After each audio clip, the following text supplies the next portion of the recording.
자, 이제 민사특별법, 부동산 실권리자, 명의등기에 관한 법률, 약칙에서 부동산 실명법 이렇게 되어 있는데, 이건 이제 조문이 좀 단촐합니다. 자, 일단 목적을 봅니다. 이 법은 부동산, 토지 또는 건물이죠. 소유권 또는 지상권 등을 실체적 권리관계와 일치하도록, 예를 들어서 A 토지가 소유자가 실제로 갑인데 등기는 을의 이름으로 되어 있단 말이에요. 소유권 등기가. 이런 건 목적이 있겠죠. 세금 같은 거 안 내고 그러려고, 재산 빼돌리고 이런 것들 생각하시면 되죠. 어쨌든 이렇게 토지 또는 건물에 관한 소유권 등을 실체적 권리관계, 실제 권리자와 일치하도록 그 실제 권리자 이름으로 등기를 하게 하는 것, 이게 목적이란 말이죠. 그래서 등기제도를 악용해서 투기를 하거나 탈세를 하거나 탈법을 저지르거나 이런 반세적 행위를 방지하고 부동산 거래 정상화와 가격 안정을 도모해서 국민의 경제 건전한 발전에 이바지함을 목적으로 한다, 이렇게 되죠. 다 필요 없습니다. 이게 목적이다, 이렇게 하면 요게 최종의 목적이다. 그러니까 만약에 이런 등기제도를 악용한 투기, 탈세, 탈법 행위 등을 반사회적 행위라고 지금 정하고 있는 거. 그런데 뒤에서 보시겠지만 부동산 명의실탁은 반사회적 행위가 아니다, 이렇게 얘기합니다. 어쨌든 앞에 있는 거 굵게 등, 이게 중요한 목적이다, 이렇게 생각하시면 돼요. 실제 권리자 이름으로 등기하게 하는 걸 목적으로 한다. 자, 그 다음에 정의, 용어의 뜻이죠. 명의신탁약정이라고 쉽게 생각하세요. 이름 빌리는 약속이에요. 이름 빌리는 약속. 부동산에 관한 소유권이나 그 밖의 물권, 지상권 같은 거를 가지고 있는 사람 갑, 또는 매수인으로서 지금 취득하거나 취득하려고 하는 자, 지금 현재 내가 소유권 등기를 하고 있어. 갑이 소유자예요. 또는 매수해가지고 돈을 다 줬고 다만 아직 등기를 안 했어. 사실상 취득. 또는 지금 부동산을 사려고 해. 세 사람. 현재 소유권자. 두 번째, 부동산을 사가지고 대금을 전부 줬지만 아직 등기는 하지 않고 있는 사람. 장차 부동산을 사려고 하는 사람. 이런 사람이 이걸 실권리자 싸잡아가지고 타인, 명의를 빌려주는 사람과의 사이에 내부적으로는 실권리자 갑이 소유권을 보유하고 소유권 등기, 가등기를 포함해서 등기만은 타인, 을의 이름으로, 수탁자의 이름으로 하기로 하는 약정, 이렇게 되어 있죠. 그러니까 부동산을 타인의 이름으로 하기로 하는 약정, 남의 이름을 빌리는 약정, 이렇게 되어 있죠. 다만 가등기 담보 등에 관한 법률에서 본 게 있죠. 돈을 빌리고 담보할 목적으로 채권자 이름으로 부동산에 소유권 등기를 하거나 가등기를 하게 되면 이거 가등기 담보 또는 양도 담보를 했죠. 이건 가등기 담보 등에 관한 법률이 있죠. 두 번째, 구분 소유적 공유라고 해서 땅은 하나인데 일필지 땅인데 일필지 땅인데 등기부에 공유로 등기가 돼 있어. 공유로 등기, 일필지 땅. 그런데 현실적으로는 가운데 담을 딱 경계표를 설치하고 특정 번호를 이렇게 사용 수익하고 있어. 이런 건 이제 구분 소유적 공유 또는 상호명의실탁이라고 부르죠. 일필땅 위치와 면적을 특정하여 두 사람 이상이 나눠서 소유하기로 약정을 하되 등기는 공유로 등기, 이렇게 돼 있죠. 이런 걸 상호명의실탁이라고 하죠. 그 다음에 우리 이제 경제학, 부동산학 개론에서 보죠. 신탁법 등에서 리츠 등을 통해서 말이죠. 신탁재산이라는 사실이 등기되어 있는 경우. 요 세 가지는 부동산 실거자 명의등기에 관한 법률을 적용하지 않겠단 말이죠. 요 세 가지는 이 법이 이걸 금지해요. 명의상 약정을 금지합니다. 이걸 금지합니다. 그런데 이 세 가지는 이 법이 금지하는 명의상 약정에서 제외하겠다, 이런 뜻이에요. 그러니까 가나다는 부동산 실명법이 금지하지 않는단 말이죠. 허용된단 말이죠. 자, 이거 명의실탁자란 이름 빌린 실권리자, 수탁자란 이름 빌려준 사람, 실명등기는 실권리자 이름으로 등기하는 것, 이렇게. 예, 영어의 정의 이렇게 되겠죠. 그 다음에 이제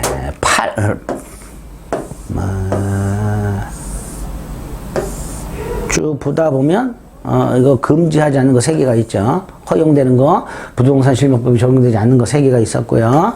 신탁자가 누구고 수탁자는 누구고 실명 등기는 어떤 거고 말씀을 드렸고요.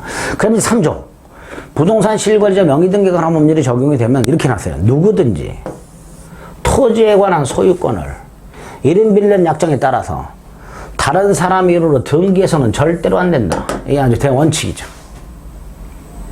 근데 아까 뭐라 했죠? 돈을 빌리면서 그 변제를 담보하기 위해서 채권자 이름으로 소유권 등기를 한 경우 이건 소유권이잖아요. 그죠? 그러니까 겉으로 볼 땐 소유권으로 보인단 말이죠. 그러니까 이러한 것이 적힌 서면을 등기 신청서와 함께 제출해라. 이건 소유권이 아니라 담보권이다 라는 걸 명시해라. 만약에 안 하면 그냥 명의신탁으로 봐버릴 수도 있단 말이죠. 3조 1항 기억하세요. 4조 만약에 부동산 실거래자 명의 등 부동산 실명법을 위반해서 이름을 빌렸어. 그 약정 무효. 그 다음에 그 약정에 따라서 수탁자 이름으로 등기가 됐어. 그것도 무효. 여기서 물권 변동은 수탁자명의 등기라고 생각하시면 돼요. 이것도 무효. 그런데 부동산에 관한 물건을 취득하기 위한 계약, 매매 계약. 수탁자가 어느 한쪽 당사자, 매수인. 상대방 당사자, 매도인. 명의상 사실을 몰라, 선의. 그러면 유효. 이렇게 되죠. 갑이 을에게 1억을 주면서 네 이름으로 땅을 사고 네 이름으로 등기해라. 그래서 을이 병한테 갖고 지가 마치 매수인 양 매매 계약을 하고 을의 이름으로 등기를 합니다. 자, 갑이 실권리자고요. 즉 명의 신탁자고요. 을이 수탁자인데요. 겉에서 봤을 때는 을이 매수인으로 보여요. 얘는 숨어 있고요. 이런 걸 계약 명의 신탁이라고 하고요. 이때도 명의상 약정은 무효인데요. 다만 이 매매 계약은 매도인이 선이라면 유효가 됩니다. 그래서 부동산 실명법이 적용이 되면 이름 빌리는 약정 무효고 수탁자 등기 무효예요. 그런데 예외가 있단 말이죠. 약정은 그냥 무조건 무효고요. 이 수탁자 등기만 유효가 되는 경우가 있다. 다시 한번 부동산에 관한 물건 취득하기 위한 계약, 즉 매매 계약에서 명의 수탁자가 매수인이 되고 매도인은 선의인 경우, 명의상 약정을 모르는 경우, 그럴 때는 그러하지 아니하다, 물권 변동은 유효하다, 등기는 유효하다. 그래서 수탁자가 완전히 소유권을 취득한다. 이렇게 됩니다. 그래서 3항. 명의상 약정이 무효고 등기가 무효라 하더라도 제3자는 선악불문하고 보호된다. 제3자에게 대응하지 못한다. 신탁자가 있고요. 수탁자가 있는데 수탁자 이름으로 등기가 돼 있어요. 소유권이. 그러니까 이놈이 팔아먹는 경우가 생겨요. 자기 것이냐. 근데 명의상 약정도 무효고 등기도 무효예요. 그럼 얘도 소유권을 취득하지 못해야 돼. 그런데 사망해서 제3자는 이 둘 사이 명의상 약정이 있는지 을등기가 무효인지에 대해서 선악을 묻지 않고 소유권을 취득한다. 즉 제3자에게는 선악불문하고 대항하지 못한다. 이런 조문이 있다라는 거 4조 1, 2, 3항의 핵심입니다. 기억하셔야 돼요. 자, 양가라 사법만 아까 다시 한번. 갑은 병의 X 토지를 취득하고자 친구 을과 이름 빌리는 약정을 하고 을에게 매수 자금을 주었다. 을은 갑과의 약정대로 갑을 간의 명의상 약정이 있다는 것을 모르고 있는 병과 X 토지를 매수하는 계약을 을 자기의 이름으로 체결했다. 즉 수탁자 을이 매수인이고 등기를 격려받았다. 이럴 때 갑을 간의 이름 빌리는 약정은 무효지만 매도인이 선이었기 때문에 을병사의 계약 및 을등기는 유효가 되고 을이 완전한 소유권을 취득하게 됩니다. 요게 4조 2항 단서. 아까요. 4조 2항 다만 요거에 관한 내용이다 라고 생각하시면 됩니다. 그 다음에 선의 제3자에게 대응하지 못한다. 선악불문하고 제3자는 소유권을 취한다. 그래서 명의 수탁자로부터 부동산을 취득한 제3자는 명상약정 사실에 대해서 선이었든 악이었든 따지지 않고 소유권을 취한다. 이렇게 되겠죠. 자, 8조는요. 종중 배우자 및 종교단체에 대한 특례라고 아까 부동산 실거주자 명의등기관 법률이 아예 적용이 안 되는 게 세 개가 있었죠. 가등기 담보권, 양도 담보권, 구분수적 공인 상호 명의신탁, 신탁법상 신탁재산이라는 사실이 등기된 경우. 이때는 아예 적용이 안 되는 경우고요. 8조는요. 예외적으로 적용이 돼요. 예외적으로 8조는. 어떤 경우냐. 다음 1, 2, 3호 어느 하나에 해당하는 경우. 자, 1, 2, 3호 중에 하나. 그 다음 세금을 떼먹거나 채권자의 경매를 회피하거나 법의 제한을 회피할 목적이 아닌 경우에는 부실법을 적용 안 한단 말이죠. 그러니까 결국 요 세 가지 중에 하나에 해당하고 요러요러한 목적이 있을 때는 부실법을 적용하는 거고 아니면 적용 안 하는 거고. 그럼 그 세 가지가 뭐냐? 종중부동산을, 우리나라 종중부동산 많죠? 종중 아닌 자의 이름으로 등기한 경우, 법률은 부부 사이에 명의신탁이 있는 경우, 종교단체 산하조직, 예컨대 무슨 불교 종단 신도회, 그 산하조직 부동산을 종교단체 이름으로 등기한 경우, 요 세 가지. 요 세 가지는 요러한 조세포탈이라든가 강제평해라든가 법령상 제내피라든가 이거를 탈법이라 그래요. 탈법 목적이 없다면 부실법을 적용하지 않는다. 있다면 적용한다. 이렇게 되겠죠. 8조는 제한적으로 적용되는 경우가 하는 규정이다 라고 생각하시면 됩니다.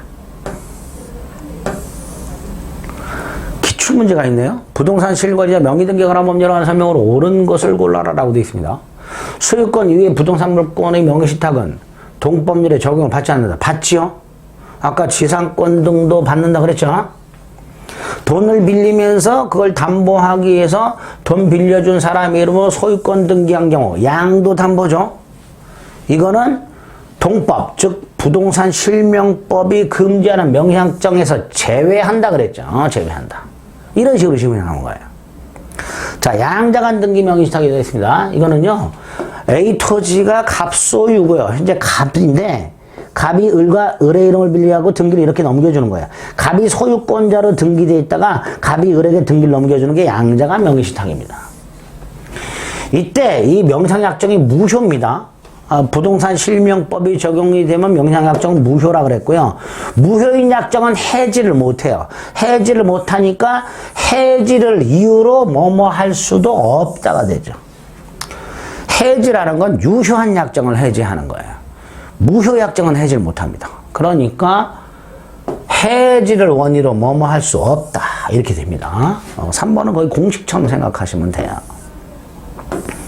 3자간 등기 명의신탁이라고. 3자간 등기 명의신탁은